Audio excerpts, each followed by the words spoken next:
আসসালামু আলাইকুম। আমার নবম দশম শ্রেণীর প্রিয় শিক্ষার্থীরা, তোমাদেরকে পরিণতি ও নাগরিকতা বিষয়ক ক্লাসে স্বাগতম।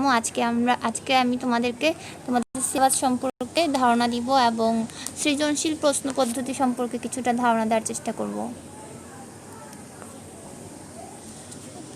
তোমাদের সিলেবাসটা ফাইনালি প্রিপেয়ার করা হয়েছে। তোমাদের সিলেবাসটা এখান থেকে তোমরা ছবি তুলে নিতে পারো অথবা তোমাদেরকে পাঠানো হবে। তোমাদের সিলেবাসের যে সফট কপি সেটা পাঠানো হবে।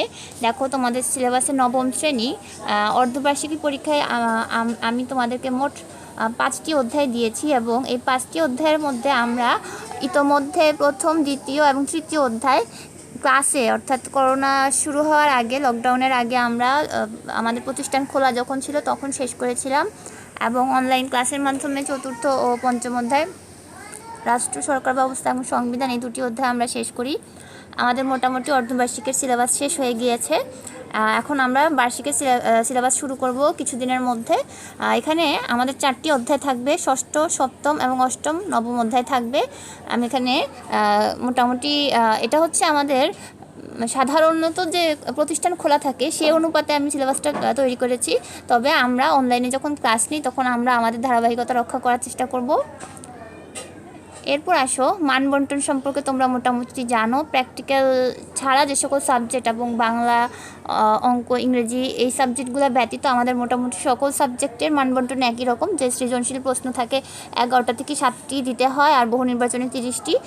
ওখানে 7টির জন্য 70 নম্বর, প্রতিটি উদ্দীপকে 70 এবং বহু নির্বাচনে 30টির জন্য 30টি, মোট 100 নম্বরের পরীক্ষা হয়। পরবর্তীতে যখন রেজাল্ট শিট তৈরি করা হয় তখন ওই 100 নম্বর হতে 85% নেওয়া হয়, শ্রেণী পরীক্ষার থেকে 10 নেওয়া হয় এবং উপস্থিতির ওপর 5 নেওয়া হয়। এভাবে 100 নম্বর তোমাদের মোট পরীক্ষাটা হয়। অর্থাৎ শুধু ফাইনাল পরীক্ষাই নয়, আমাদের শ্রেণী পরীক্ষা এবং উপস্থিতি সব মিলিয়ে তোমাদের মানোন্নয়ন করা হয়।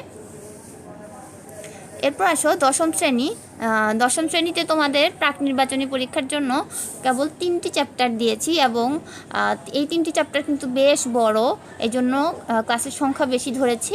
নবম, দশম এবং একাদশ অধ্যায় আমরা নবম, দশম, একাদশ অধ্যায় প্রাক নির্বাচনীতে শেষ করব এবং আমরা চেষ্টা করব পুরো বইটাই প্রাক নির্বাচনীর পূর্বেই শেষ করে ফেলতে এবং পরবর্তী নির্বাচনী পরীক্ষার সময় আমরা জাস্ট রিভাইজ করতে থাকবো পূর্বে যা পড়ে এসেছি। নির্বাচনী পরীক্ষাতে দেখো এখানে শুধু রিভাইজ চলবে। 10টি ক্লাস করে করে প্রথম 5টি অধ্যায় তুলনামূলক ছোট, তাই প্রথম 10টি ক্লাসে প্রথম 5টি অধ্যায় আমরা পড়ব। এরপর ষষ্ঠ এবং সপ্তম অধ্যায় 10টি ক্লাস, অষ্টম, নবম অধ্যায়ের জন্য 10টি ক্লাস, দশম, একাদশ অধ্যায়ের জন্য 10টি ক্লাস। এটা মোটামুটি আমাদের হচ্ছে একটা ফর্মাল ধারণা। এছাড়াও আমাদের সুবিধা অনুযায়ী বা তোমাদের সুবিধা অনুযায়ী সেভাবে আমরা এটাকে গুছিয়ে নিব, পড়াগুলো গুছিয়ে নিব। তোমাদের যেভাবে সব থেকে উত্তম হয়, তোমাদের বোঝার সুবিধা হয়, প্রয়োজনে কোনো অধ্যায় সেকেন্ড টাইম রিপিট করা প্রয়োজন হলে সেটিও আমি করব। আমরা আমাদের মতো করে সাজিয়ে নিব আমাদের সিলেবাসটাকে। মানবন্টনটা সেই পূর্বের মতোই, শুধু অর্ধবার্ষিকী, বার্ষিকীর জায়গায় প্রাক নির্বাচনী এবং নির্বাচনী পরীক্ষা। এটা সম্পর্কে তোমাদের পূর্ণাঙ্গ ধারণা ইতোমধ্যে হয়ে গিয়েছে, এখানে আর ডিটেলস বলছি না। এই যে 4টা পেজ তোমাদেরকে দেখালাম, এই হচ্ছে তোমাদের সিলেবাস এবং তোমরা ছবি তুলে নিতে পারো, স্ক্রিনশট নিয়ে নিতে পারো অথবা খাতায় লিখে নিতে পারো এবং অথরিটি চেষ্টা করবে তোমাদেরকে এগুলো সফট কপি পাঠিয়ে দিতে। এখন আসো, সিলেবাস সম্পর্কে আসলে বোঝানোর তেমন কিছু নাই। তোমরা সিলেবাস হাতে পেলে পড়াটা তোমাদের একটা ধারাবাহিকতা থাকে এবং ধারণা থাকে। যাই হোক, সিলেবাস সম্পর্কে তাই সামান্য কিছু বললাম। এখন আজকে তোমাদেরকে কোনো নতুন অধ্যায় শুরু না করে বরং আমি উদ্দীপক, অর্থাৎ সৃজনশীল প্রশ্ন পদ্ধতি শুরু হওয়ার পর আমরা কিভাবে এই উদ্দীপকের প্রশ্নের উত্তরগুলি লিখব, how to right creative questions answer, এই সম্পর্কে আলোচনা করব। দেখো, আমি পূর্বে বেশ কিছু প্রতিষ্ঠানে কাজ করেছি এবং অনেক খাতা দেখতে হতো, যার জন্য আমি দেখেছি যে উত্তর লেখার সময় তোমাদের কিছু ভুল হয়, যেটা শিক্ষক বা পরীক্ষক যিনি খাতাটা দেখেন তিনি বিরক্ত হন এবং তিনি বিরক্ত হলে তোমরা নাম্বার কম পাবে, এটাই স্বাভাবিক। এই বা পাশে দেখো 1 নং প্রশ্নের উত্তর ক দিয়ে বেশিরভাগ শিক্ষার্থীরা করে কি, পরবর্তী প্রশ্নের উত্তর শুধু খ, শুধু গ, শুধু ঘ দেয়। এটা খুবই বিরক্তিকর একটা জিনিস, পরীক্ষক এতে খুব বিরক্ত হবে, নাম্বার কমও পেতে পারো। কারণ পেজ পরিবর্তনের পর এটা কত নং প্রশ্নের খ, এটা কি 5-এর খ না 2-এর খ, এটা একটা কনফিউশন সৃষ্টি করে। টিচারকে তখন প্রশ্ন খুলে দেখে বের করতে হয় যে এটা কতর খ। এই যে অতিরিক্ত টিচারের হাতে যখন অনেক খাতা থাকে, শখানেক খাতা থাকে, যখন এগুলো বারবার পেজ উল্টাতে হয়, এটা খুব ঝামেলাদায়ক। সুতরাং তোমরা এই কাজটা করবা না, এটা দেখতেও খারাপ দেখা যায়, খাতার প্রেজেন্টেশনও খারাপ হয়। বা তোমাদের জন্য ডান পাশের ফরম্যাটটা অনুসরণ করতে বলবো। প্রতিটা প্রশ্ন অর্থাৎ জ্ঞানমূলক, অনুধাবন, প্রয়োগ, উচ্চতর দক্ষতা, প্রতিটা প্রশ্নের মধ্যে 1 নং প্রশ্নের উত্তর খ, 1 নং প্রশ্নের উত্তর ক, 1 নং প্রশ্নের উত্তর খ, 1 নং প্রশ্নের উত্তর গ, এভাবে লিখবে।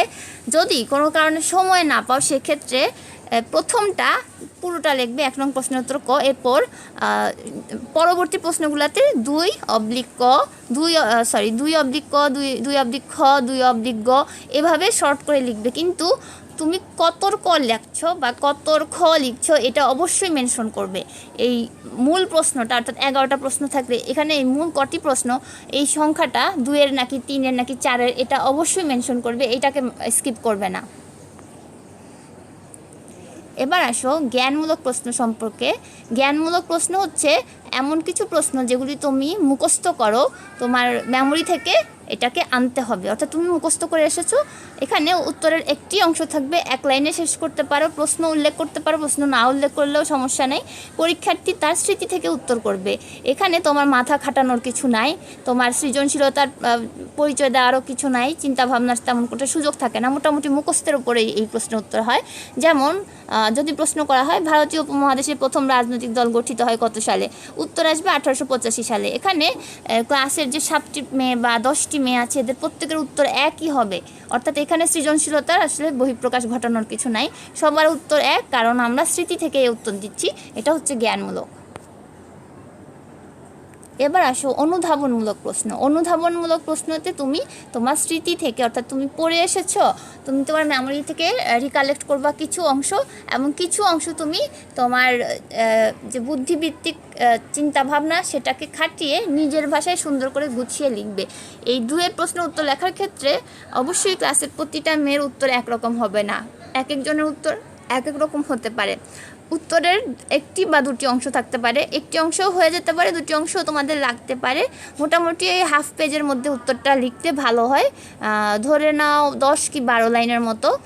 তারপর উত্তরের 1টি বা 2টি অংশ থাকবে পরীক্ষার্থী তার স্মৃতি থেকে তথ্য তার নিজের ভাষায় লিখবে। এই জন্যই একজনের সাথে আরেকজনের পরীক্ষার্থীর উত্তরটা নাও মিলতে পারে। যেমন যদি প্রশ্ন করা হয় সুশাসন কী, অথবা যদি প্রশ্ন করা হয় তোমাদের বই থেকে বলি, যদি প্রশ্ন করা হয় আইন কী, তাহলে তোমাদের প্রত্যেকের উত্তর একরকম নাও হতে পারে। একজন হয়তো বলবে আইন কতগুলা সুশৃঙ্খল নিয়মের সমষ্টি, কেউ হয়তো বলবে আইন হচ্ছে এমন একটা বিষয় যা বাহ্যিক আচরণকে নিয়ন্ত্রণ করে, অথবা কেউ বলবে আইন এমন একটা জিনিস যা রাষ্ট্র সমাজ কর্তৃক অনুমোদিত। কারো উত্তরই ভুল না, কিন্তু এক একজন এক একভাবে নিজের ভাষায় লিখছে।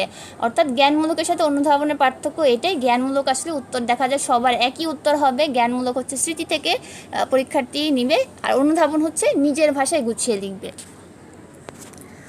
এখন আসি আমরা প্রয়োগমূলকে। প্রথমটাতে যেমন একটা অংশ থাকে, আর 2-এর জন্য যেমন 2টা অংশ থাকে, এটা ফিক্স না, 2-এর জন্য 1টা বা 2টা অংশ থাকে। প্রয়োগমূলক 3-এর জন্য 3টা অংশ থাকবেই। তোমার 3টা অংশের মধ্যে তোমার কিছু সাব পার্ট থাকতে পারে। প্রথম অংশ হচ্ছে তোমাকে উদ্দীপক ধরতে বলা হবে, যে উদ্দীপকে অমুক জিনিসটা দিয়ে কি বোঝানো হয়েছে। প্রথম অংশটা হচ্ছে জ্ঞান অংশ। এই জ্ঞান অংশে সৃজনশীল প্রশ্নে তোমার যে জিনিসটা খুঁজে বের করতে বলা হয়েছে পরীক্ষার্থী সেটি খুঁজে বের করবে। তোমাকে প্রথমেই সেটি খুঁজে বের করে প্রথম লাইনে লিখে দিতে হবে। ধরা যাক উদ্দীপকে বলা হয়েছে কোন ধরনের সরকার ব্যবস্থার কথা, এবং তুমি উদ্দীপক পড়ে বুঝতে পারলে এখানে এককেন্দ্রিক সরকার ব্যবস্থার কথা বলা হয়েছে। সেক্ষেত্রে তুমি প্রথম লাইনই বলে দিবে উত্তর হচ্ছে উদ্দীপকে যে সরকার ব্যবস্থার কথা বলা হয়েছে সেটি এককেন্দ্রিক সরকার ব্যবস্থা। আমরা যেহেতু খাতা দেখার সময় অনেক সময় দেখি যে পরীক্ষার্থী যারা ভালো প্রস্তুতি নিয়ে আসে নাই তারা একটু চালাকি করার চেষ্টা করে, তারা অপ্রয়োজনীয় প্রচুর কথা লিখে এবং ফাঁকে দিয়ে উত্তরটা দেওয়ার চেষ্টা করে, কারণ উত্তরটা হয়তো ভুল থাকে, যাতে সেটা শিক্ষকের চোখে না পড়ে, অর্থাৎ দৃষ্টিগোচর না হয়। কিন্তু এসব চালাকি করলেও লাভ নাই। শিক্ষক যতক্ষণ সঠিক উত্তরটা না পাবে ততক্ষণ পর্যন্ত নাম্বার দিবে না। এখন সেক্ষেত্রে নাম্বারটা যাতে তুমি সাথে সাথে পেয়ে যাও, তুমি অবশ্যই পরীক্ষককে বিরক্তির উদ্রেক ঘটাবা না। নাম্বারটা যাতে সাথে সাথেই পেয়ে যাও, প্রথম লাইনেই উত্তরটা লিখতে হয়। এটাই বোর্ডের নিয়ম যে প্রয়োগমূলকে প্রথম লাইনে উদ্দীপককে কোন জিনিসটি চাওয়া হয়েছে সে উত্তরটি দিবে, এবং পরীক্ষক সাথে সাথে পরীক্ষার্থীকে 1 নম্বর দিতে বাধ্য থাকবে। অর্থাৎ তোমার 3 নম্বরের 1 নাম্বার ওই 1 লাইনেই পেয়ে যাচ্ছ, বাকি 2 লাইনের জন্য তোমাকে ডিটেলসে যেতে হবে। দ্বিতীয় অংশে তুমি কি চেয়েছে, ধরো এককেন্দ্রিক সরকার, তখন তুমি ব্যাখ্যা দিবে যে এককেন্দ্রিক সরকার বলতে কি বোঝানো হয়। অর্থাৎ সংবিধানের মাধ্যমে যখন ক্ষমতার বন্টন করা হয় না, বা সংবিধানের মাধ্যমে যখন সকল ক্ষমতা কেন্দ্রের হাতে দেওয়া হয় তখন তাকে এককেন্দ্রিক সরকার বলে। এরপর একটু কনসেপ্টে ডিটেলসে যাবে, কারণ তাতে তো তোমার সামান্য একটু আলোচনা হয়েছে, আর একটু ডিটেলসে যাবে। ধরো এককেন্দ্রিক সরকারের কিছু বৈশিষ্ট্য দিয়ে দিলে এরকম, অথবা প্রশ্নেই হয়তো বা উল্লেখ করে দিবে যে উক্ত সরকার ব্যবস্থার কতগুলো বৈশিষ্ট্য লেখো, বা উক্ত সরকার ব্যবস্থার সুবিধাসমূহ লিখো, বাংলাদেশের জন্য উক্ত সরকার ব্যবস্থা কি উত্তম বলে তুমি মনে করো, এরকম। সেক্ষেত্রে তখন প্রশ্নের প্যাটার্ন বুঝে উত্তর করবে।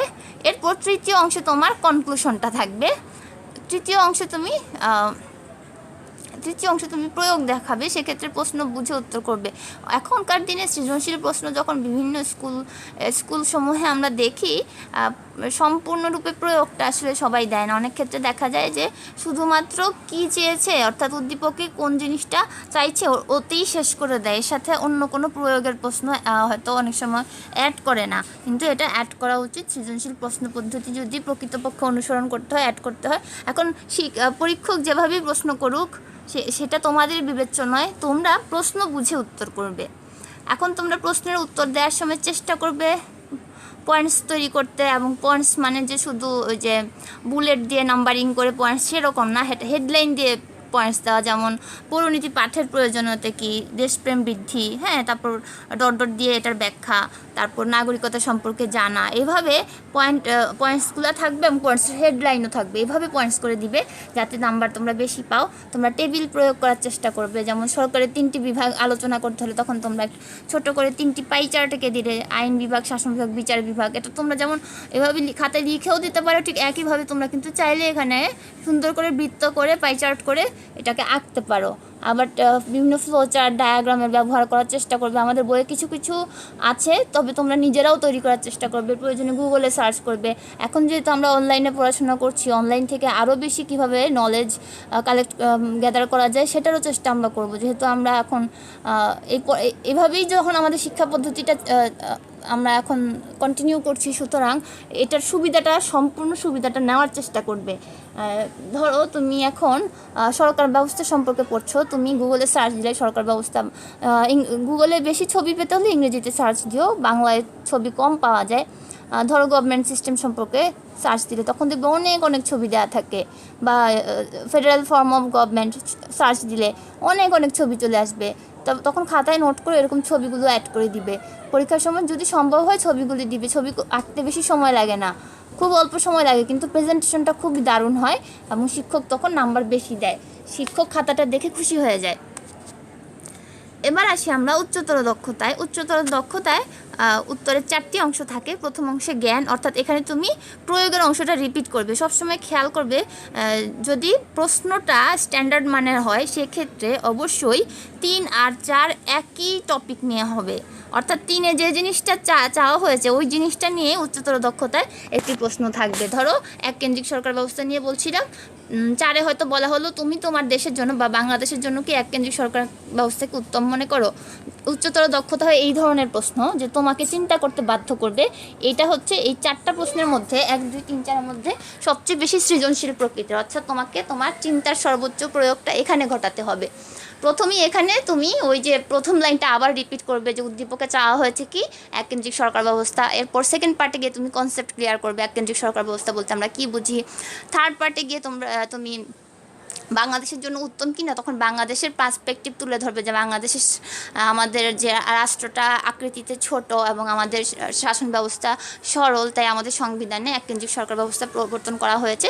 এবার তুমি তোমার সপক্ষে মতামত দেবে কেন এটা আমাদের জন্য উপযোগী।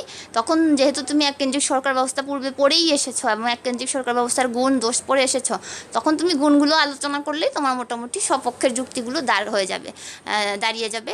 এভাবে 4 জন্য মোটামুটি 2 থেকে 2.5 পেজের মধ্যে শেষ করলে স্ট্যান্ডার্ড হবে এবং তুমি ভালো নাম্বার পাবে। তৃতীয় অংশে তুমি উচ্চতর দক্ষতার প্রয়োগ দেখাবে এবং শেষভাবে পরীক্ষার্থী তার নিজের মূল্যায়ন, অর্থাৎ সবশেষে তুমি তোমার অপিনিয়নটা জানাবা যে তুমি কি মনে করো। পরিশেষে তুমি বলবে যে পরিশেষে আমি এটাই মনে করি যে বাংলাদেশের ক্ষেত্রে এককেন্দ্রিক সরকার উত্তম, কারণ বাংলাদেশ হচ্ছে একটি আকৃতিতে ছোট দেশ। এখানে ক্ষমতার বন্টনের ক্ষেত্রে কোনো জটিলতা নাই, আমাদের সংবিধানে উল্লেখ করা আছে। যেহেতু আমাদের দেশে অনেকগুলো প্রদেশ নাই, অর্থাৎ বইয়ের থেকে সুন্দর করে গুছিয়ে সাজিয়ে লিখে ফেলবে। এই হচ্ছে উচ্চতর দক্ষতা সম্পর্কে একটু ধারণা দিলাম। পরবর্তীতে আমি তোমাদেরকে কিছু নমুনা উদ্দীপক এনে তারপর প্রশ্নের উত্তরগুলো কিভাবে সাজিয়ে দিতে হয় সে সম্পর্কে আরেকদিন আলোচনা করব। আজ এ পর্যন্তই থাক। এছাড়া তোমাদের যদি সিলেবাস নিয়ে বা তোমাদের কোনো টপিক বোঝা নিয়ে যে কোনো সমস্যায় আমার সাথে যোগাযোগ করতে পারো। আমার ইমেল অ্যাড্রেস দেওয়া আছে, এই ইমেলে তোমরা মেইল করে যোগাযোগ করতে পারো। তোমরা সবাই ভালো থাকবে। আল্লাহ হাফেজ।